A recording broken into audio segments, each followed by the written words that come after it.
Hello and welcome to Landscape Photography World, the podcast for everyone passionate about landscape photography. I'm Grant Swinburne and I'll be your host on this show, talking to landscape photographers about their motivations, likes and dislikes.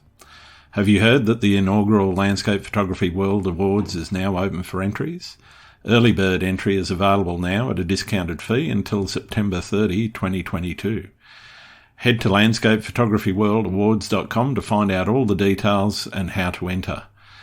There's some amazing prizes to be won, and I'll be publishing a book and a calendar with the top images at the end of the competition, so there's plenty to look forward to. Entries close on November 30, 2022, so there's plenty of time to get your entry sorted, but if you want to get into the early birds, do it now. I'd also like to thank the judges who have agreed to work with me and be a big part of the awards. Deb Clark, Victoria Hark, Kieran Stone and William Patino. I certainly couldn't make this competition a reality without their support. Chris Wright is a photographer living on Sydney's northern beaches whose interests extend from natural and urban landscapes to travel and street photography.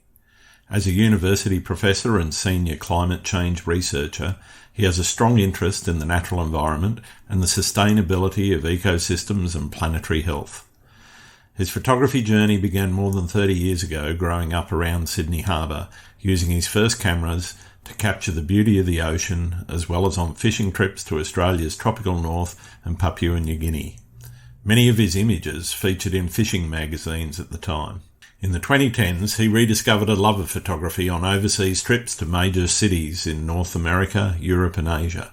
Embracing mirrorless small-format cameras, this late-in-life rediscovery of the joy of photography has grown into a consuming passion as his knowledge of the technical aspects of composition and post-processing has developed.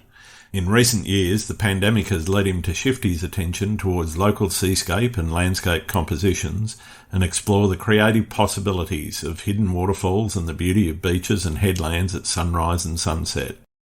He's also sought to marry his research interest in climate change with photographic projects exploring the fossil fuel industry and its physical impacts on the landscape and society.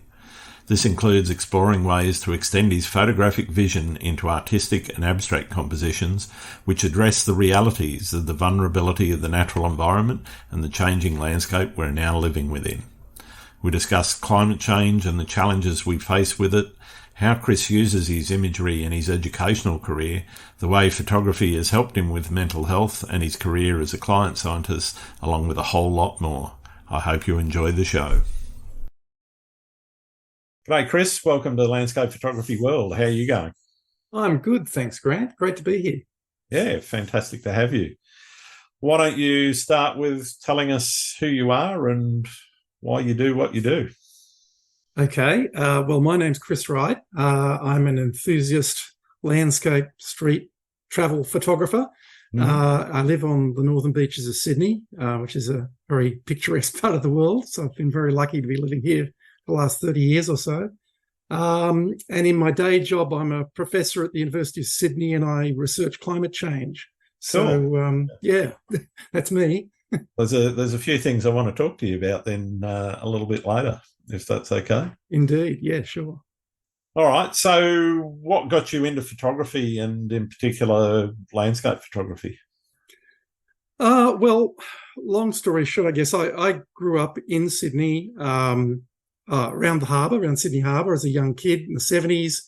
I did a lot of fishing and a lot of windsurfing, and so I was down by the water. And I guess out of that, particularly with the fishing, you tended to have a camera, or you would bug your parents to take a photo of the fish you caught type thing. Then as I got older, in my 20s, I was at university, but I was still very heavily into the fishing, and I did quite a few trips to the tropical north, so Coburg Peninsula and the Northern Territory, or New Britain up in the New Guinea area. And a lot of the people I was fishing with were writing for fishing magazines, and they'd have SLR cameras and they'd be shooting film, Fuji Velvia and Kodachrome and all that. And so I was doing that too. And they were mostly pictures of guys with big fish. But that's what the fishing magazines want. Exactly, yeah. But you'd also be in these exotic places and you'd see amazing sunrises and sunsets. Yeah. In New Britain, we were going up rivers and visiting villages that probably hadn't seen many white people before, maybe seen the American missionaries or whatever. Sure. And so back then I had these fantastic slide shots of people, villages, tropical wildlife, sunsets, sunrises, all this sort of stuff. Didn't do much with the photography through the 90s. I sort of drifted away from that. But when in the academic job, one of the benefits of that, of course, is that as you get more senior, you get to travel and you go to conferences and expectation, you present papers. So I got to travel to some pretty amazing places in America and Europe and Asia. And I'd always have a camera with me to take travel shots. And I guess it was around sort of 2015, I had a conference. I was going to go to Greece, to Athens, and I decided I really needed to get serious. I had a Canon point and shoot type camera, digital camera back then, and it took okay photos. But I think in the lead up to that trip, I decided, well, I need to get an interchangeable lens camera. And I did some research, and I decided I needed something fairly small and portable. So I went with the Olympus ecosystem, I guess. Okay. And I had a little Olympus camera, and I bought a pro zoom lens. And it was this conference in Athens. It was just serendipitous. It was the eve of the Grexit vote. So they were voting on whether they would leave the EU. Mm-hmm. And I got to my hotel in Athens, and I turned on the BBC News, and I could see this massive protest, 50,000 people in Syntagma Square. And I thought, where is this place? This would be kind of fun to shoot this. So I pulled up the phone, and blow me down, it's 50 meters behind the hotel. So the next 4 days I was at the conference, but in the evenings I was at these protests that went on all week. And just shooting people and the riot police and all of this stuff. And from then on, I've had these cameras with me wherever I travel.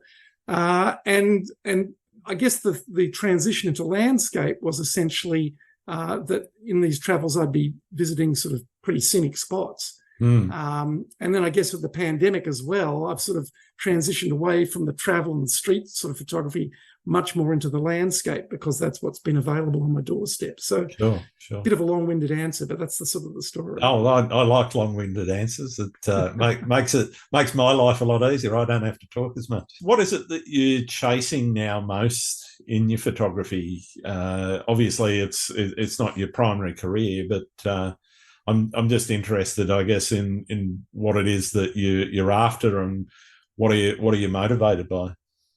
Yeah, I guess there's a couple of things. With the pandemic, the last 2-3 years, it's been, I really have transitioned very, very heavily into landscape photography now.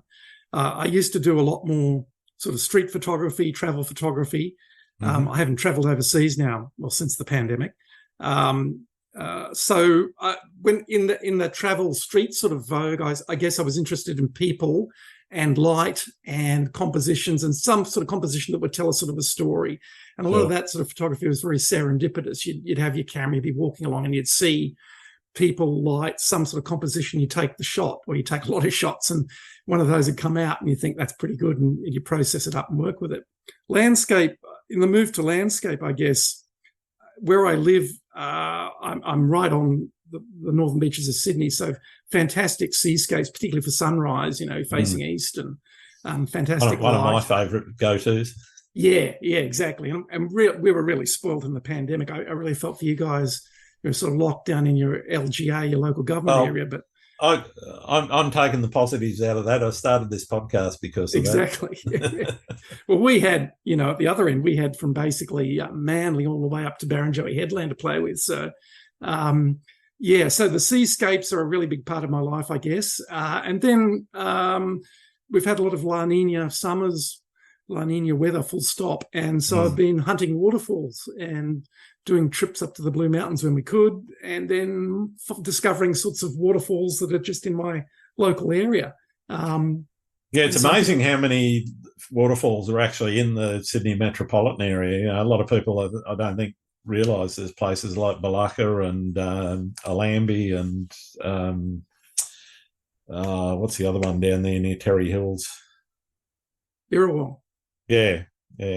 Well, Irrawong's amazing because that's literally a 5-minute walk from my place. Wow. And then I discovered, I think it was about a month or two ago, there's all of these other Irrawong falls further up the catchment, but they only really perform when you've got a lot of rainfall. And so when they're normally just a little trickle. Yeah, well, when we had these deluges of rain, I've discovered these incredible waterfalls, and you pinch yourself, you think you're in the Amazon or something, this rushing flow of water. So that's been a lot of fun, sort of hunting down new compositions in the local context. And I guess, what am I trying to do with the photography of the landscape? There's the trying to sort of capture the image of impressive sort of wildlife and photography in a beautiful scene. But the other part of it is I'm trying to now, and it's a work in progress, I'm trying to move towards a sort of more creative, artistic take on that. Okay. And that goes all the way from something like, messing with exposure times to smooth out water, blur water, or do something with moving water, which is obviously not something that the human eye sees. Through to more recently, I've been playing around with finding sort of more abstract type compositions. There was a whirlpool I found on one of my waterfall walks about a month or so ago, which had formed because of the massive flow of water. And I was sort of standing above this hole in the rock where this water was swirling down. It's about 6 foot across. And I was just shooting shots, playing with exposure, playing with aperture, and then getting home and then doing some rather probably overly creative work in the post-processing. But I kind of liked the result. So that was kind of fun. Yeah. But that's the important thing, to be honest. I think if you're enjoying yourself and you're enjoying the output that you get, who cares if nobody else likes it, I mean, it's always nice when somebody comes along and gives you a pat on the head and says, yeah, that's a great shot. But, to me, it's really about that self-enjoyment, the ability to create something that you're proud of, Yeah, no, very much. I mean, there's also the other thing I kind of like about doing the landscape type stuff is the thrill of the hunt. So doing the research and seeing somebody's shot a composition somewhere on Instagram or social media, and you think, wow, that's a really interesting place. I wouldn't mind going visiting that. And then you get on Google Maps and you sort of work out roughly where it might be. And then you get your app out on your phone and you go bush bashing and try and find wherever you're looking for. So there's a lot. I have to say, with the switch to landscape, I've got a new appreciation for the local and more distant contexts. I've seen so much more of Australia now, and I'm just wishing I'd done this 40 years ago. So yeah. I'm very much the same. It's something that I wish I'd got back to earlier. But I'm here where I am now, so and enjoying it.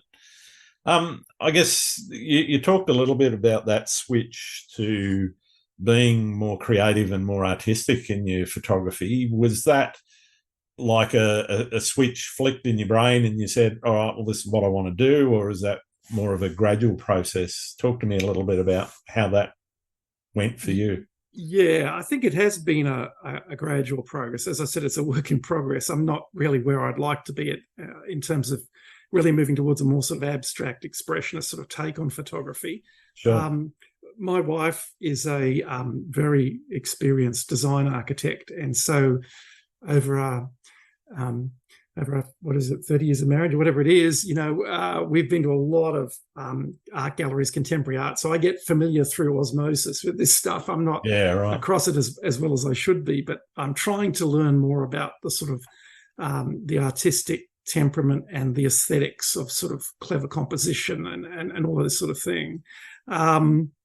So yeah, that's been something I've been trying to work on. And I guess technically what I've been doing is, I discovered the beauties of wide-angle lenses about 2 years ago, and I've become kind of addicted to them, which I know is not necessarily good, but I just love the way you can get close to a foreground element and just blow up the scene. And it gives that level of sort of unrealistic vision. I kind of like it, that distortion. So there's that, getting more technically proficient with the post-processing and what you can do with that has helped, I think, a lot too. I mean, back when I was beginning and I was just discovering digital photography and the fact that you can take a raw photo as opposed to a JPEG, and then you can do all this stuff to it. And I sort of fell down the rabbit hole of initially probably not good stuff, like just relying on presets. But now it's very much, taking a raw image and working from scratch in Photoshop and Lightroom and all this sort of thing. And so the creative possibilities are sort of endless once you go down that rabbit hole. I love that. Yeah, totally. So, do you have any particular goals? Do you feel it's important to have a goal in your photography, or is it purely a relaxation thing, and therefore you don't feel the need? Interesting question. Yeah, I don't know about goals. I guess one goal for me at the moment is to sort of develop that more artistic take on landscapes and seascapes rather than just the standard, this is the image of the beach at sunrise type thing. So finding those really interesting and atypical compositions. And I spent a lot of time, like just this morning, wandering around looking at a beach I'm very, very familiar with. And I've probably been there several hundred times, and I'm looking for, I haven't seen that rock before. What happens if I get really low and really close? Yep. What's that going to look like? The water's coming. So there's the sort of the hunt for the composition, and I guess the goal there is to come up with an image that is different and perhaps hasn't been taken before, or people look and go, oh, gee, that's something new. So there's always that sort of hunt for the new take, I guess, on things, and to present that in a fairly interesting and unusual way. The other angle, I guess, is that I've started a project, it's been going for a couple of years now, where I'm trying to marry my photography interests with my research interests. Right. And do something around climate change and the climate crisis. And so I have shot, back pre-COVID, I was shooting a lot of climate protests. I was taking photos of big coal handling facilities, flying the drone over coal mines, and yeah, I mean, that's something I'm trying to develop a bit more. And that's a sort of a goal. That's a project in the making. Yeah, cool. I think a lot of photographers sometimes, without realising it, do work on those sort of project sort of things. It's an obsessive sort of compulsion to take the photos, and once you find a piece of subject matter that fascinates you, you want to take more. And for me, I've had projects grow without really realising that was the goal of the project. I probably find about halfway through, pardon me, I find about halfway through actually building that portfolio, that's actually a project. Yeah.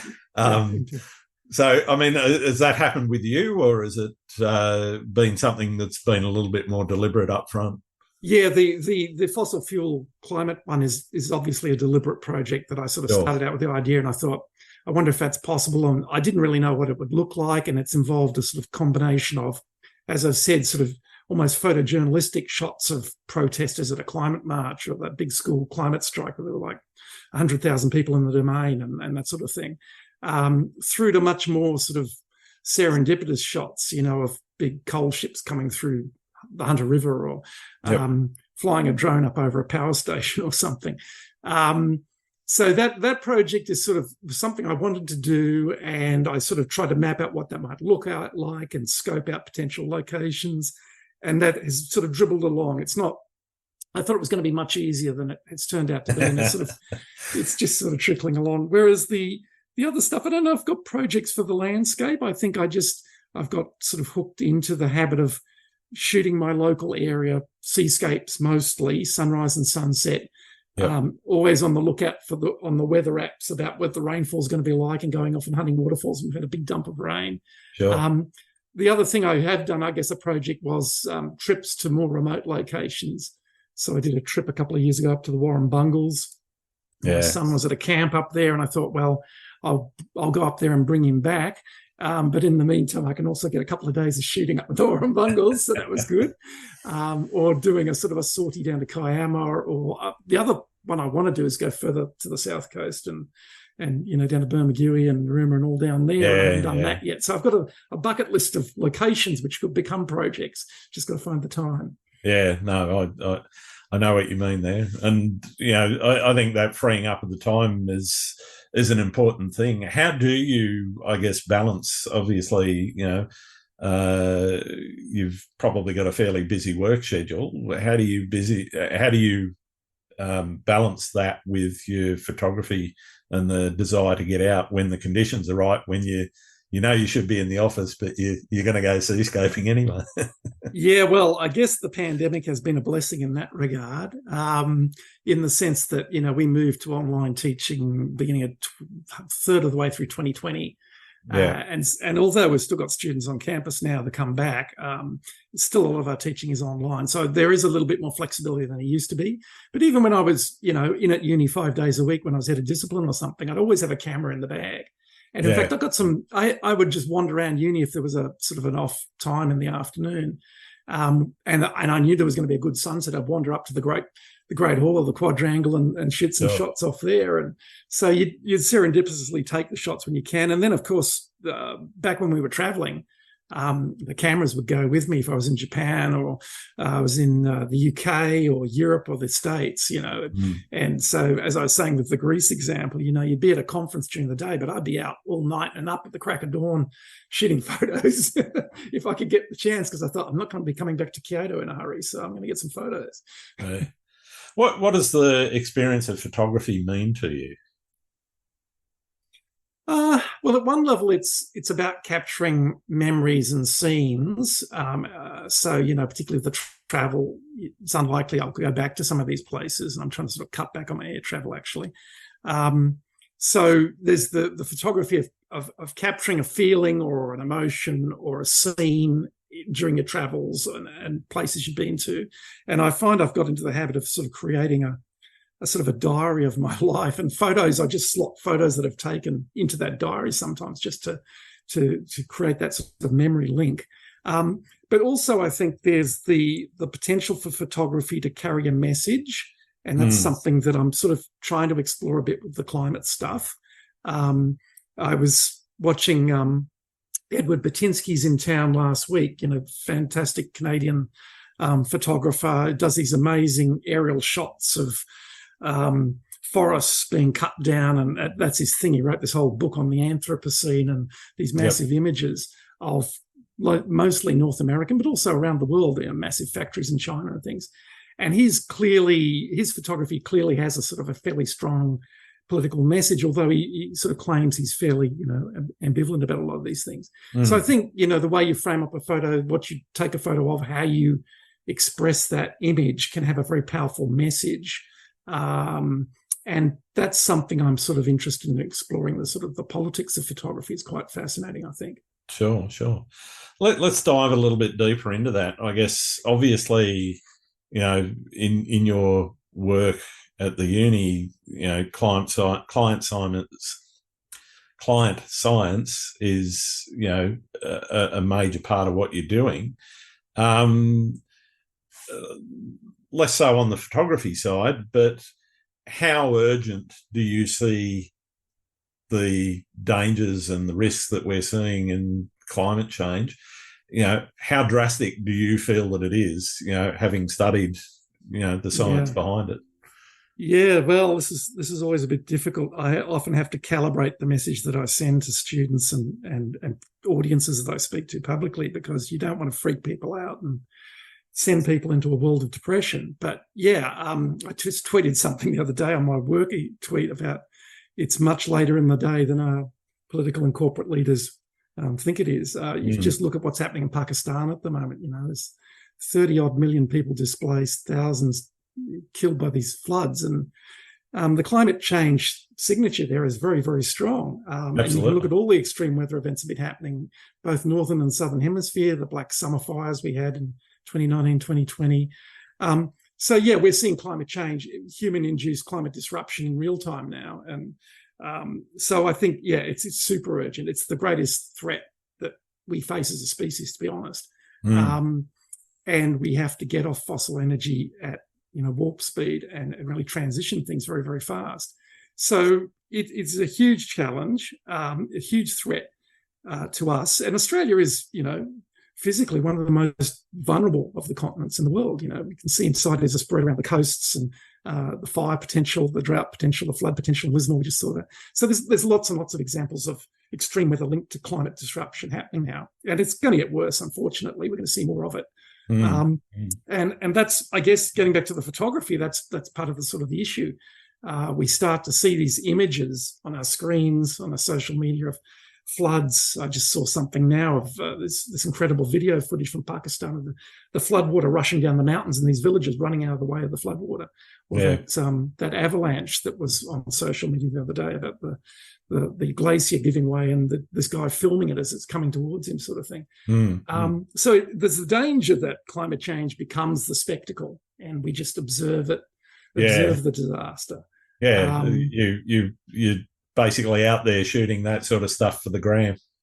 Yeah, it becomes this sort of this commodity. But on the other hand, I think there's the danger. The problem has been that we haven't spoken about this, frankly, for too long. I call it climate change fight club. First rule is we don't talk about climate change.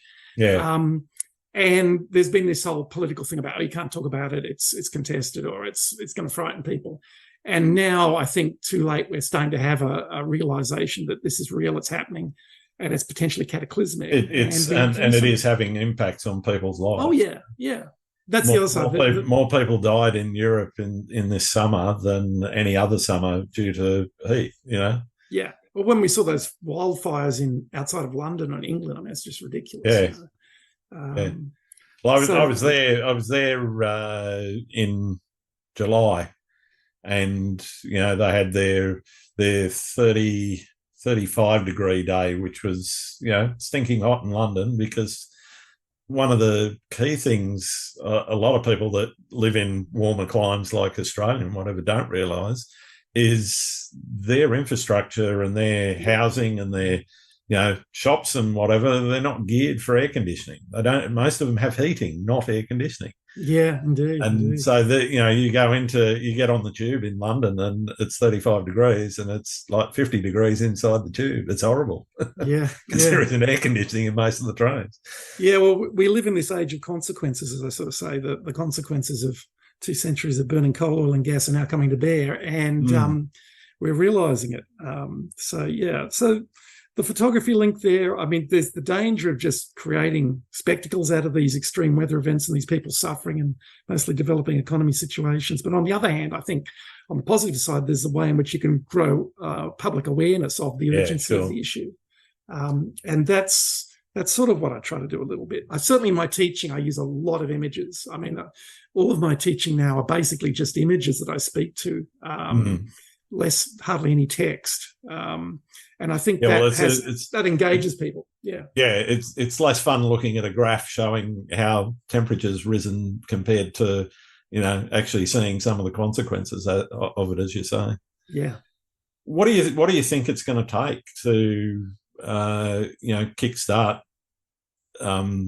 a change in the way our politicians and in the way our businesses operate? Because effectively, for me, that's the only thing that's really going to shift the dial, is if they get off their backside. And for me, I think you have to kind of look at this akin to the ramp up that was done by the US, for example, during World War II. Yeah, the entire economy shifted to delivering war goods from being a civilian, commodity-based economy. Are we seeing a point where we're going to have to shift to that kind of war footing and go, okay, we really need to go all out? Are we already past that point? Yeah, I think that's probably where we need to go. And there's been a number of people who have talked about the need for a sort of wartime mobilisation of climate. I mean, the difference, of course, is that with World War II, you had a clear and present danger. And an enemy that you could point at and say, the tangibility of the threat. And the problem with climate change, as many have pointed out, this sort of wicked problem, is that it plays out over timeframes of generations. And people's memories aren't long enough. Yeah, and it's hard to make that causal connection to drive the sort of political motivation and action. And what's it going to take? Well, it's going to require wholesale reinvention of how we get and use energy. And we're starting to see that. The penny is starting to drop in terms of the shift towards renewable energy and trying to move away from fossil energy. But the politics is sort of broken. So, just in Australia, for example, we have a new government and they're promoting emissions reduction, but at the same time, they're opening up proposals for new gas and oil exploration down the Great Australian Bight, which is madness. We shouldn't be opening up new fossil energy. We should be trying to transition. So, I think there are signs of change. We're definitely going to transition. We have to adapt to the impacts already here. That's going to happen. Is it too late? well, it's too late to avoid climate change. That's here now. But it's a question of how bad we want it to be. 1.2 now will go beyond 1.5 sea average global increase. But it could go to 2, 3, 4, whatever. How bad do you want it, sort of thing? So, it requires a political response. The technology is there. We know how to do it, but we need a political response, and that's the problem. Yeah, no, I'm totally with you on that. From my perspective, it's how do you switch that on so that the response is actually going to make the right choices, as you said, not switching on new non-renewable, not switching on new gas and coal and whatever, Yeah. power And one of the ways that's been switched on, I think, and trying to get back to the photography just a little bit, is the sort of the photographing those climate protests, particularly the school climate protests. The kids get this. I mean, the kids understand the climate threat, and for them, it's very, very real because what's it going to be? Well, they know they're going to have to live with it. Exactly, yeah, and they're already seeing the impacts, the fires, the floods. So those protests, I think, that groundswell of pressure that we've seen in Australia and the US and Europe is part of the move to do something about this, because that forces politicians to recognise, well, the populace is getting a bit unruly here. We need to do something. So we need both the sort of the grassroots, the bottom-up pressure to drive the top-down actions. And so that's one hope. I think that there's been some really important initiatives made through that groundswell of social movements, divesting from fossil fuels and doing all those sort of things. And again, in terms of, in fact, next week I'm teaching a lecture on social movement organising around the climate change issue. And how do you communicate that? Well, a lot of it through visual imagery. Those fantastic That's exactly it, yeah. Those kayaks in Seattle, I think it was, blockading one of the big oil rigs that was going to be towed up to the Arctic. So those visual images, much like the response to the Vietnam War, those visual images are really key to driving public awareness. Let's move back to the photography. I know this isn't a political or a climate change podcast, but to me, I honestly think it's the biggest challenge to photography, let alone humankind. Because to be honest, the world is going to be fine on its own if we're not here. The issue is us still being here to enjoy it. That's the biggest question is can we survive it, and can we stick around? Let's talk about your local area. You mentioned some of the beaches that you like to go to. What is it about them, and which locations do you just keep getting drawn back to, and why? Yeah, well, I guess one of the advantages living in Eastern Australia is the sunrises. I find sunrises so much easier than sunsets, and I think that has to do with the fact that the way the coast faces east, basically, and the light is just so much more superior at sunrise. So in terms of the beaches, well, where I live on the northern beaches, I'm sort of 5 minutes walk from Narrabeen Beach, big famous surf beach, but the rocky headlands all around there are fantastic. There's another beach further up, Tarameta, which is probably my local.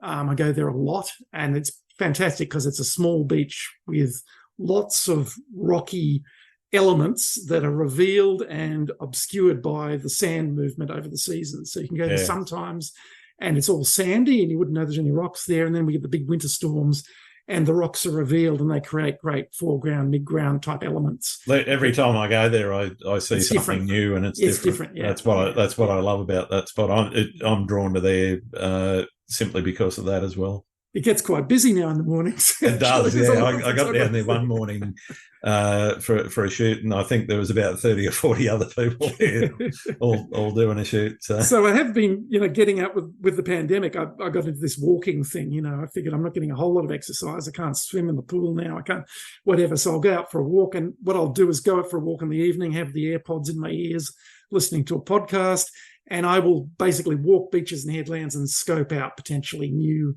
locations. So I found some caves, and I've found places that will work on a high tide or work on a low tide, because tides are really quite important for the seascape composition, I've discovered. Swell, and then basically sort of logging them in my diary or my memory banks and thinking, well, this place is going to be fantastic on a really high tide with a big swell. It's a nice little cave. I can hide in there. If I get a nice burning sky, that'll set the whole thing off. So I'll wait for those conditions. Sunsets are interesting because, you've got the sun coming the other way, and a lot of these cliffs really obscure the light, and sometimes that can work. But where I live, I've got this lake, Narrabeen Lake, right next to me. So I find a water expanse is great for capturing that and reflecting that sort of sunset colours.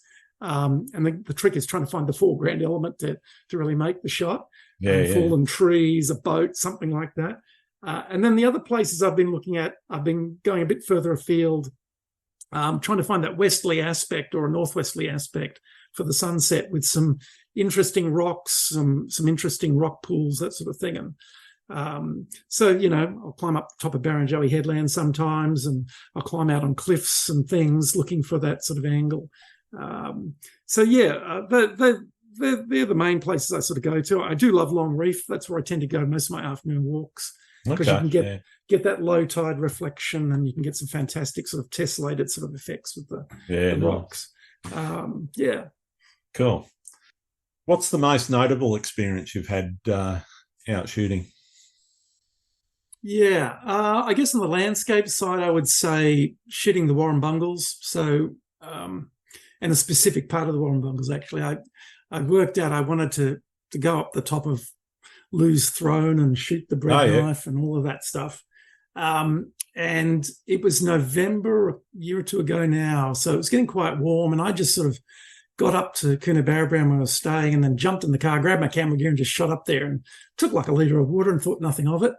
A bit of a hike up to the top there. Suddenly discovered how steep it was and how long it took. And 2 hours later, I'm up the top there, and the water's gone, and I'm feeling very, very thirsty. And the sky didn't really go off, but I got some nice shots. And then realised it was dark, and I'm up there by myself, and I sort of hadn't taken notice of how I got up there. And I was sort of hunting around the top bit there, trying to work out, well, how do I go down? And I took a few wrong turns, but eventually spotted some cat's eyes that someone had glued into the rock, and thought, this is the way down. And then the next day, I sort of recovered the next day, rehydrated, and then saw the forecast for that last night, the next night, and thought, wow, this looks great. So I went back up there again, and this time I took 2 litres of water, and that still wasn't enough. Got to the top, and there was another guy came up who I didn't know, but he lent me a bit of water and shot that. So that's right through the dark. That sunset was just incredible, and it was 108, 270 degrees, amazing sky. And the question was finding the composition. I'm running around like a mad thing with 3 different zoom lenses, trying to do everything. That was pretty amazing. I really enjoyed that. On the travel side, though, I think some of my most memorable shots have been to places that I'd wanted to go, that I'd seen other people had shot, and I'd put a lot of preparation into how to do it and how to get there and what time to get there.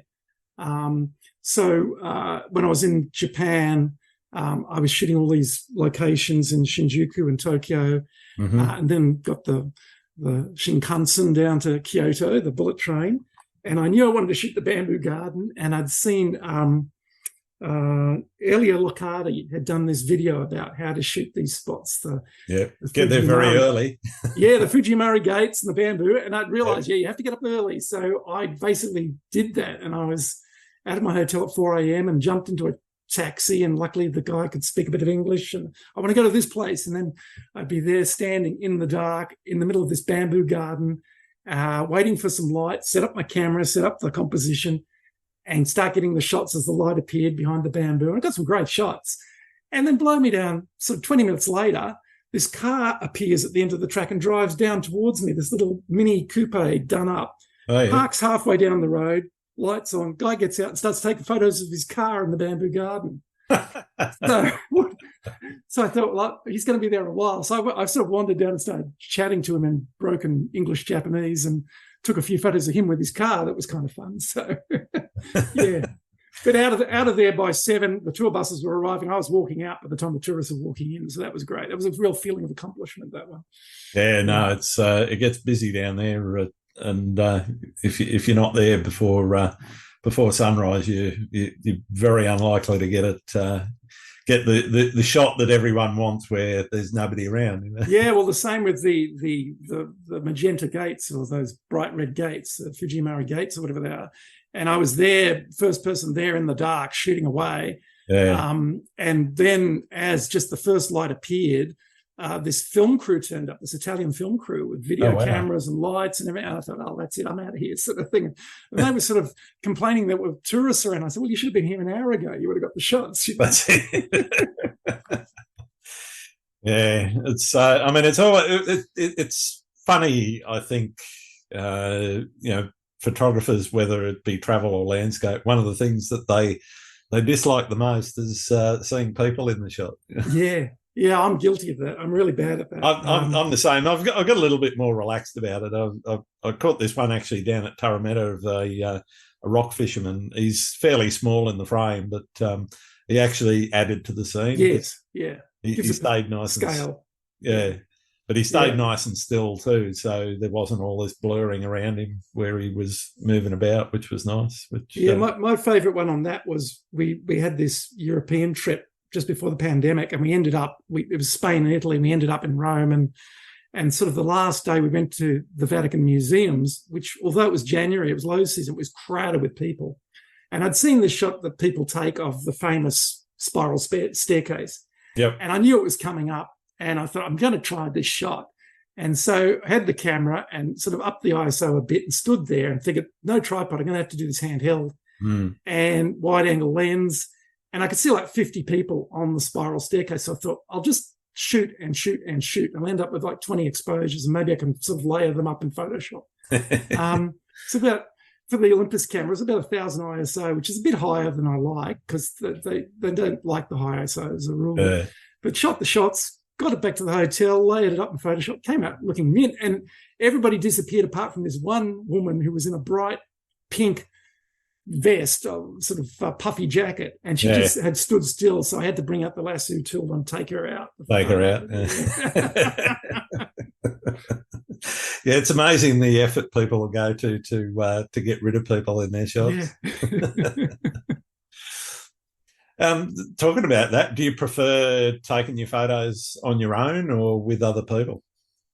I have to admit, I'm a bit of a loner. I do like shooting by myself. I think one of the reasons for that is that I'm conscious that when I'm with other people, particularly if they're not photographers, they might be getting a bit impatient with me. I'll just take one more shot, one more composition. The sky's really good. Can we wait 5 more minutes? That sort of stuff. A patient partner is a very important piece of photographic equipment as far as I'm concerned. Yeah, we did that just the other day. We were coming back from Orange, and I worked out there was a sunset coming up, and could we just stop off at Katoomba on the way home, break the trip?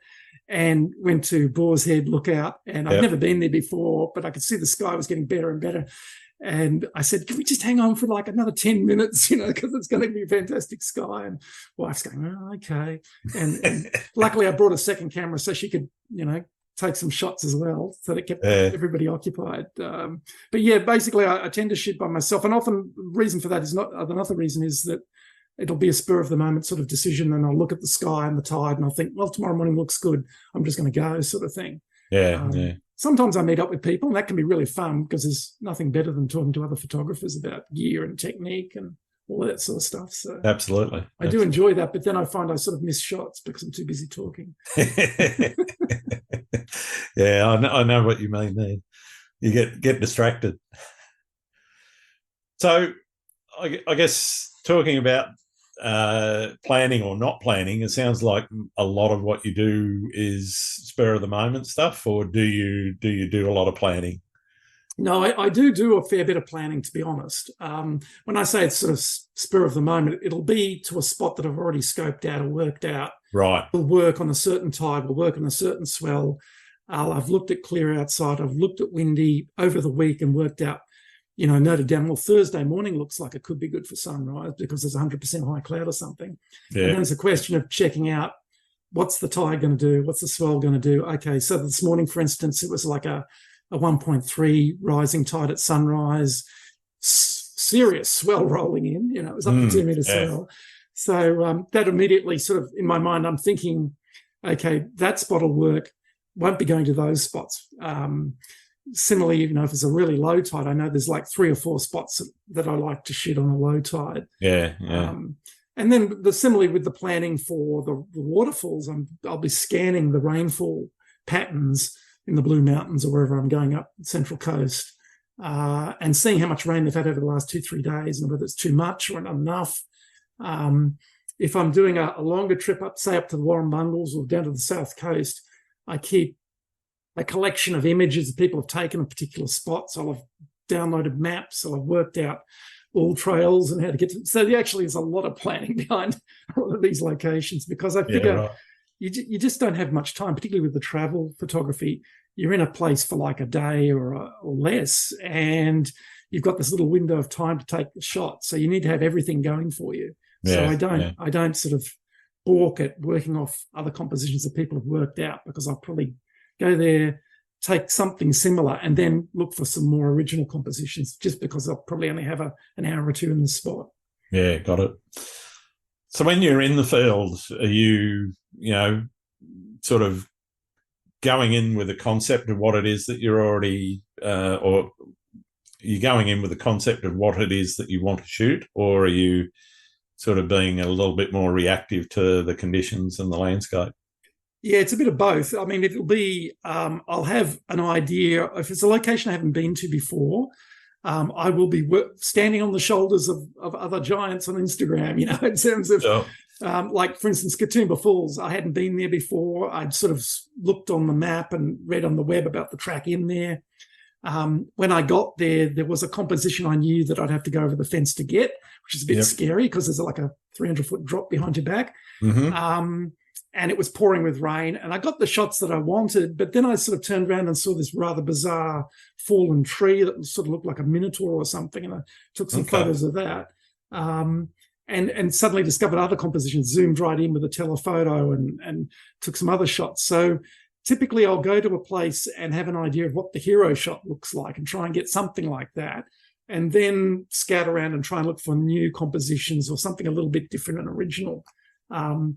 Another example was up at Wentworth Falls, and I walked down there, and there's a shot a lot of people take where there's a sort of a secondary falls, and then there's a big drop behind you, and you have to get down low to sort of take that, and you get the background falls in the background. And I got that. But it was absolutely pouring with rain, and there was this really strong mist and wind coming. So as soon as you had your lens exposed, you were getting water on it. And so I put I found a sort of a calm spot and very gently changed my lens to a telephoto, and then decided I could stand behind a rock, turn around, and basically have it at a sort of a low ISO to get a bit of water flow, but shoot, and then quickly hide back behind the rock. And I got this really nice shot of zoomed in on a feature of these sort of lower falls that I kind of really liked. And, but that was just, basically looking at what was being dealt on the day and deciding that I'd have to go with something handheld, quick, and zoom in to sort of get it. Otherwise, it was just going to be a mess. The number of waterfall and seascapes I've ruined by not bothering to wipe the lens before hitting the shutter. I know, and it's bad with particularly what I find with a wide angle if you're shooting into any sun, and any sort of objects on that lens, that parabolic lens, will just pick up sun stars and things, and very hard to save those photos. I rarely ever bother, unless it's really, it's a really easy job. I just give up on those. So speaking about processing, you straight into it when you get home, or are you sort of one that leaves it for a little bit before you get into it? And guilty as charged on the first one. Typically I come back, and if I haven't got any meetings or work on, it's a sunrise morning shoot, your memory card goes into the computer, and I'm already in Lightroom scanning through, starring ones that I think could be possible, and then filtering that star. And if there's nothing on in the morning, I go right down the rabbit hole and end up processing photos. But, typically there'll be something on and I'll have to come back to it. There is the sort of the thrill of going out there, taking the shots and thinking at the time, this could work really nicely I wonder what it really looks like when I get it home and look at it on a big screen sort of thing. So there's that sort of thrill of discovery. Oh, yes, it did work. That's fantastic. Or no, look at all those sunspots and mist on the lens. It's good feeling when you nail it, and a very bad one when you don't. Yeah, exactly. Yeah. So when, in terms of processing, are you all Lightroom, mix of Lightroom, Photoshop? Are you I started... Yeah, I started, probably this is a journey that many other people do. When I just sort of got into digital photography, I was watching YouTube and watching what famous people were doing and buying courses. And I started down the Lightroom path. And as I said, probably not a great way to go. I sort of bought some presets and just throwing them on and not thinking about a whole lot. And then as I've gone on, I guess, I've purchased a number of online courses. I've watched a lot of YouTube videos, and a big discovery for me was the whole selective editing thing, which you can do sort of in Lightroom now.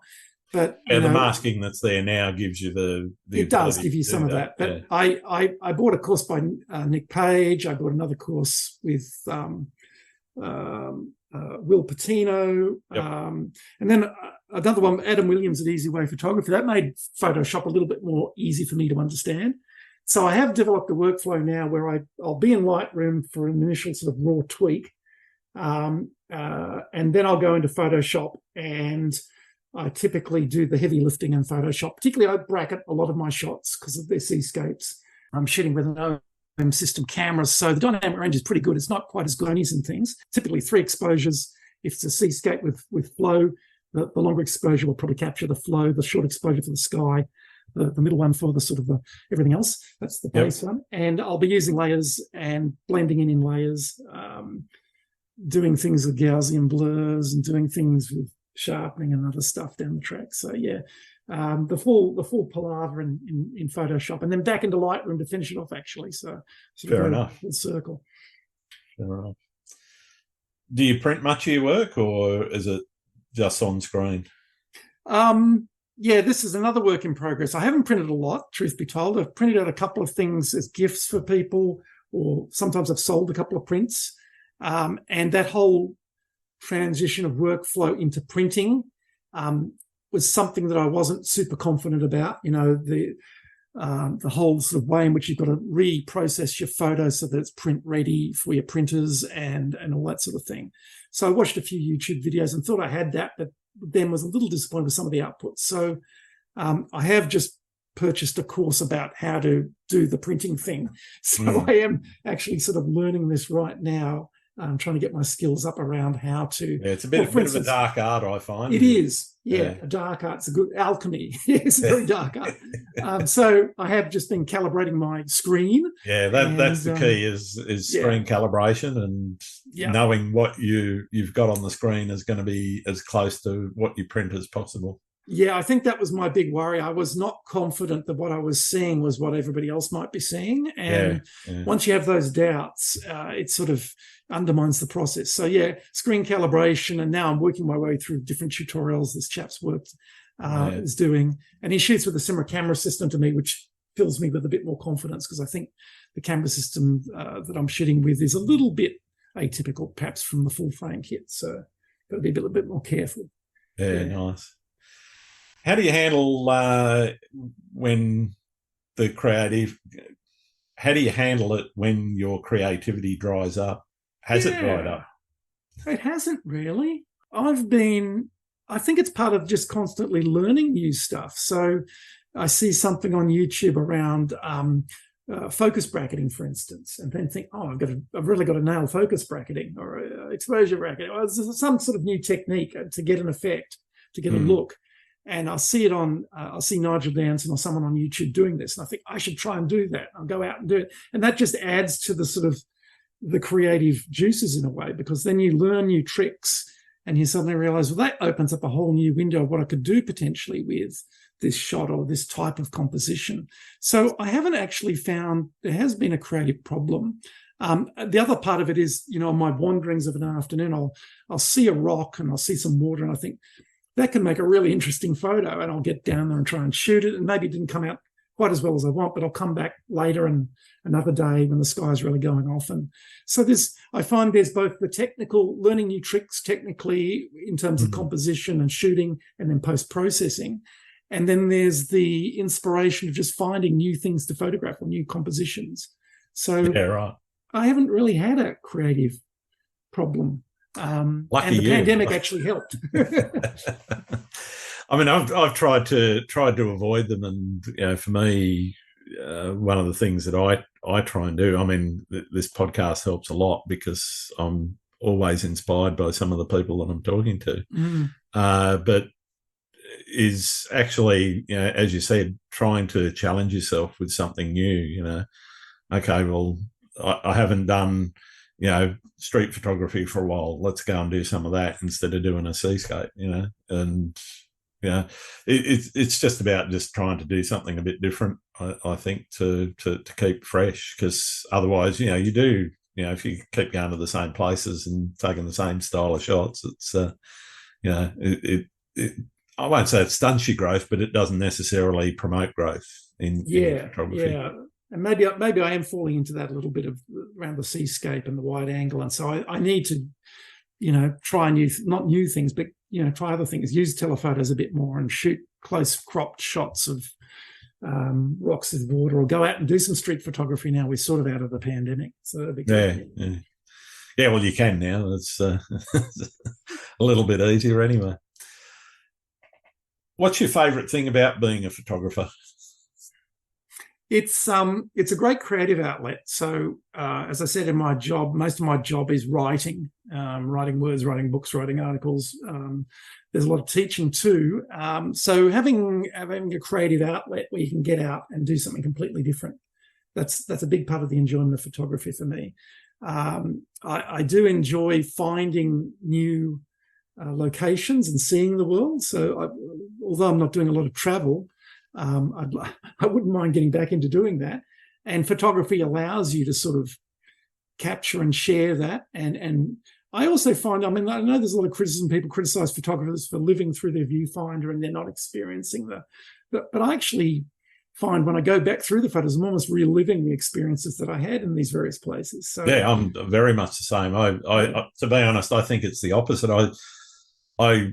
I walk around the world trying to fit stuff into the viewfinder. Exactly, yeah. It can get a bit boring for people you're with, because we'll be watching a television series and I'll be saying, oh, gee, look at that, and Mr. Robot or something, that wide angle shot, and look at the colour grading. And they're saying, just watch the thing. Absolutely. What's your least favourite thing about being a photographer? I don't know if I have a least favourite thing. I guess the whole gear fetishism, I find that really annoying. Yeah. And I haven't encountered it a lot, but occasionally you run into someone or you go to a workshop and they say, oh, you're not a serious photographer unless you're shooting with this camera or that camera. I just think that's just BS, You see these incredible shots that were taken 50, 60 years ago, or or the whole street photography phenomenon where people were shooting with sort of small little handheld viewfinder cameras, things. So the technical I've seen a bloke that does absolutely stunning Polaroids. Yeah. It's not the gear. No, and in fact, I think the obsession with the gear and the sharpness of this lens or that lens, all that sort of stuff can get in the way of being more creative. That I guess that's one thing I don't like. But to be honest, that's about it. I can't think of anything else I don't like about photography. I do love the ability to get out and travel and see the world, and photography sort of opens that up for you, I find. Yeah. Aside from climate change, what do you see as the biggest challenge facing photographers right now? Well, it's sort of a challenge, and everybody's a photographer now, so everybody's got a phone, and the sort of the devaluing of photography as a potential art form, I find that a bit annoying. And I think that's a challenge. I don't know what to make of all the AI stuff that I'm starting to see on my Facebook feed and stuff. It's some incredible images these computers churn out, but sort of manga type images. I do like them because I'm quite into sort of dystopian perspectives and things. But for me, I think the ability for the human to craft something is key. That's what distinguishes it. If you're just typing words into a computer, I guess there's human input in the words, but I'd like to Yeah, see more. you could be human quite control. creative in what you describe and Yes. what you want, but ultimately it's not you deciding what goes into the image. No, exactly. And there was that criticism. Other than those words. Yes, there was that criticism, I guess, in the history of photography early on from the artists, the painters, saying, well, if you're doing realist painting, that's just being a photographer side of thing. It was like a disparaging concept. Yeah, But photography is an art form, I think, when it's done creatively. So yeah. What do you think the future of photography holds? It's really hard to know. I guess. I think there's always going to be demand for images of the world, and whether they're painted images or photographic images, that demand will always be there. How we take those images or how we create those images is probably going to change a lot with technology. And you can just see that in the last 5-10 years, can't you, with the iPhone? Absolutely, yeah. All this sort of thing. I think, the human need for imagery and understanding the world through imagery is always going to be there. It's almost innate. And you think of the old cave paintings that the Neanderthals and other were painting on the cave walls. And I was reading something recently about the discovery that it was the flickering of the flame that created the moving image of the cave paintings, which I thought was fascinating. Yeah. So that's obviously always been there and probably always will be while we're around. Yeah.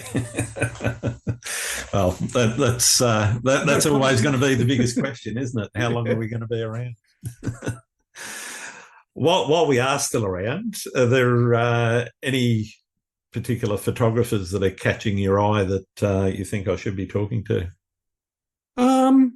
There's a number of photographers overseas and in Australia that shoot with a similar camera system to the one I shoot, and so I bias towards them a little bit. So there's a guy in the UK, Phil Norton, who shoots both Nikon and Olympus, fantastic landscape photography.